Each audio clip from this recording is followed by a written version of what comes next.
समाजाचा कचरा गोळा करणाऱ्या हातांवर राखी बांधून रक्षाबंधन सण साजरा केला व सिव्हिल हॉस्पिटलमध्ये तसेच अबीब अनाथ आश्रम या ठिकाणी आस्थाच्या महिला सभासदांनी रक्षाबंधन ओवाळणी म्हणून मागणी केली की तुम्ही व्यसनमुक्त व्हावा, स्वतःची व कुटुंबाची काळजी घ्या। यंदाही अशा संदेशपूर्ण रक्षाबंधन आस्थाच्या महिला सभासदांकडून सोलापूर महानगरपालिकेच्या घनकचरा व्यवस्थापन कर्मचाऱ्यांसोबत साजरा केला गेला। रक्षाबंधन हा हिंदूंचा एक लोकप्रिय वार्षिक सण आहे। जगाच्या इतर भागामध्ये विशेषतः हिंदू लोकांद्वारे साजरा केला जातो। या दिवशी सर्व वयोगटातील बहिणी त्यांच्या भावांच्या मनगटाभोवती राखी म्हणजे एक पवित्र आणि आकर्षक दोर विधिवत बांधतात।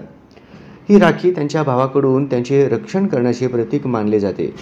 परंपरेनुसार राखी बांधल्यानंतर भाऊ बहिणीला भेटवस्तू देतो, परंतु आस्थाच्या महिला सभासदांकडून राखी बांधून घेतल्यानंतर त्यांनी व्यसनमुक्त जीवन जगावं, स्वतःची व कुटुंबाची काळजी घ्यावं हे वचन घेतलं ओवाळणी म्हणून। राखी रक्षाबंधन हा श्रावणातील प्रमुख सण आहे। यामध्ये बहिणी आपल्या भावाला राखी बांधतात। रक्षाबंधन हा हिंदू दिनदर्शिकेतील श्रावण महिन्यात साजरा केला जातो, जो सामान्यतः ऑगस्टमध्ये येतो। रक्षाबंधन याचा शब्दशः संस्कृत अर्थ संरक्षण, बंधन किंवा काळजी असा होतो। बहीण भावाचा हा सण ज्याचा उगम लोकसंस्कृतीमध्ये झाला, त्याला स्थानानुसार वेगवेगळी नावे होतात। राकरी असेही म्हटले जाते। रक्ताचे नाते असलेल्या स्त्रिया आणि पुरुषांमध्ये स्वैच्छिक नातेसंबंधाची एक बदललेली परंपरा देखील आहे। यासाठी जाती आणि वर्गाच्या पलीकडे तसेच हिंदू आणि मुस्लिम हा भेद विसरून राखी बांधली जाते। आस्था फाउंडेशन संचलित आस्था रोटी बँकेच्या महिला सभासदांनी ज्यामध्ये सहभाग दिला।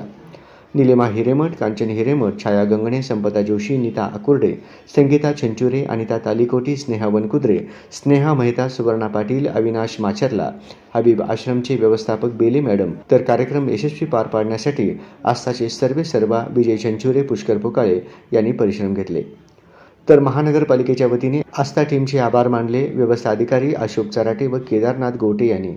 तर सोरेगाव हबीब अनाथ आश्रममधील सर्व मुलांना आस्थाच्या महिला सभासदांकडून राखी बांधून चांगले शिकवून स्वतःच्या पायावर उभे राहा, स्वतःच पर्यायाने समाजाचे देशाचे नाव मोठं करा, यशस्वी व्हा अशा आपुलकीने संस्कार मोती दिले।